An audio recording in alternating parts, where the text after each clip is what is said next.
السلام عليكم. لا تنسوا الإعجاب بالفيديو والاشتراك في القناة تشجيعا لنا لنستمر بنشر المزيد. مع لاعبي وعناصر المنتخب المغربي في هجمة أولى وفرصة للاعب من إسماعيل أمازال على الجهة اليسار، تصويبة قوية لكنها بعيدة إلى خارج. كرة اللعب الآن في وسط الملعب لمنتخب المغرب، تصويبة قوية حلوة للمنتخب المغرب، مميزة قوية كانت في اللقطة الماضية. اليسار تلعب بينية جميلة حلوة، اوهو حلوة لمحة فنية مغربية. شوفها تركها لإدريس وكانت جميلة ورائعة للمنتخب الذي يمتع حتى الآن منتخب المغرب. وفرصة وحارس كان مدرب منتخب المغربي هشام الدكين في ليتوانيا العام قبل الماضي، إذن هو يمتلك سي في مميز مع المنتخب المغربي. تصويبة حلوة على رقم 13 حمزة. أحمد عبد العزيز يلعب كرة أمامية باتجاه أحمد الأجنف، بالكعب جميلة للمنتخب المغربي، وزياد عزيز لصالح منتخب المغرب. تصويبة على الطاير حلوة وتعود مرة أخرى وما زالت مستمرة للمنتخب المغربي، فيها ركنية الآن.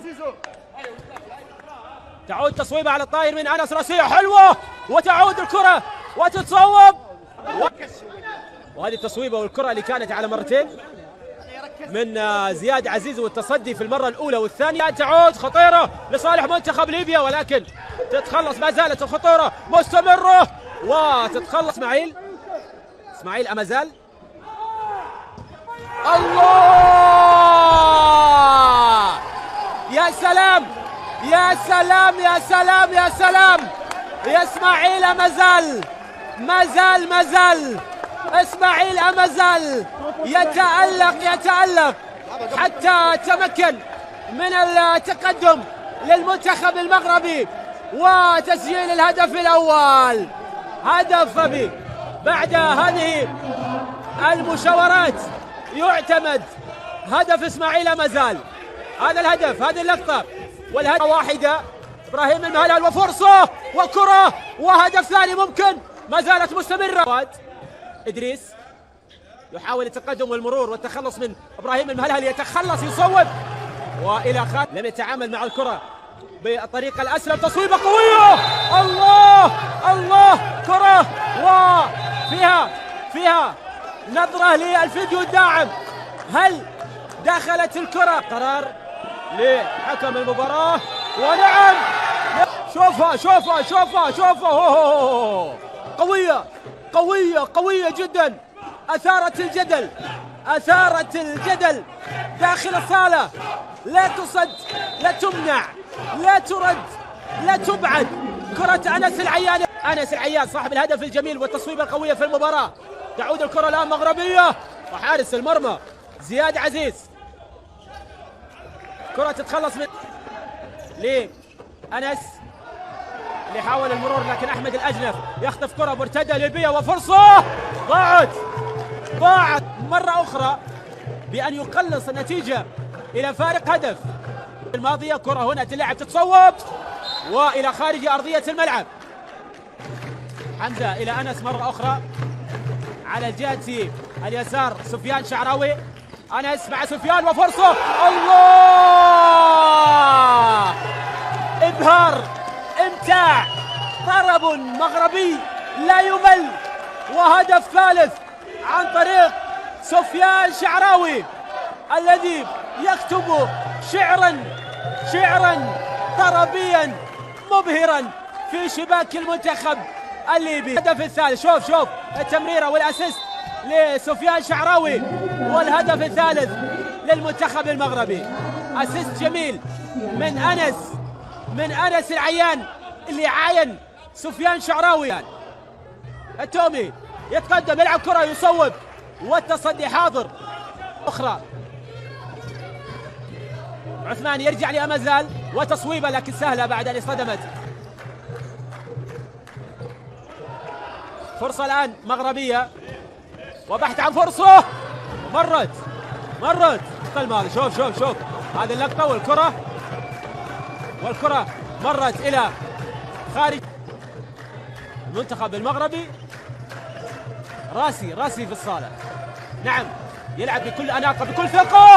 الله الله الله الله الله الله، ما بعد هذا العزف عز، ما بعد هذا العزف عز.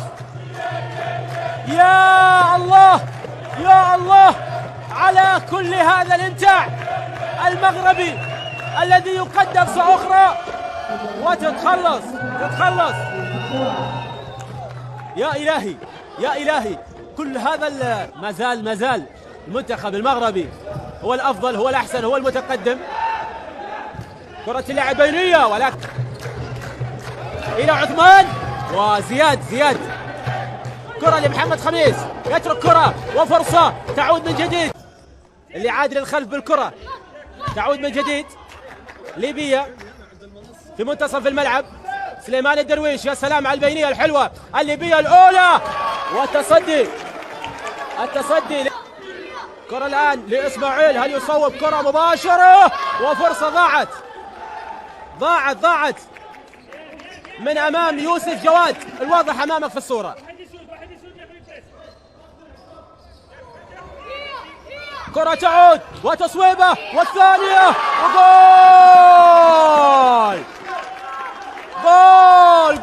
وجول لمنتخب المغرب اللي يبدأ الشوط الثاني بقوة بالخمسة.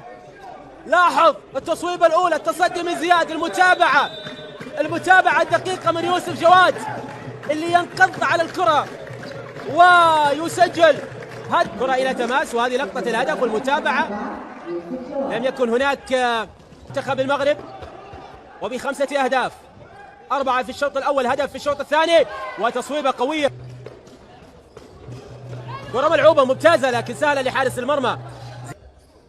للأمام إلى سفيان شعراوي، أنس العيان يلعب كرة جميلة رائعة راسية ومرت، حلوة اللقطة. طفل بالكرة الماضية، شوف راسية كانت تحتاج لشوي من القوة. انتهى بفوز المغرب 3-0. هنا كرة ملعوبة إلى زياد عزيز، وكرة للأمام الآن لصالح المنتخب المغرب، بينية تعود الآن لأحمد اليمني، جميلة وفرصة قبل الوصول للنهائي بالنسبة للمنتخب المغربي. يوم راحة، وبالتالي النهائي يوم الجمعة. هنا كرة مغربية وتتخلص إلى أحمد اليمني، تعود الآن لصالح المنتخب المغربي، جميلة رائعة خطيرة. والفرق اللي تتحدث عن أقوى خط هجوم بالنسبة لها، وهنا هدف، جول أول للمنتخب الليبي عن طريق أحمد الأجنف، من أن يضع بصمته في المباراة بهذه الطريقة بهذا الشكل، عن طريق أحمد الأجنف بهدف أول ليبي أخيرا في شباك المغربي. فيما تبقى من كرة في الوسط عند إبراهيم، بينية جميلة لأحمد وفرصة لهدف ثاني، وفيها أحمد يتقدم ويصوب كرة. السلام عليكم، لا تنسوا الإعجاب بالفيديو والاشتراك في القناة تشجيعا لنا لنستمر بنشر المزيد.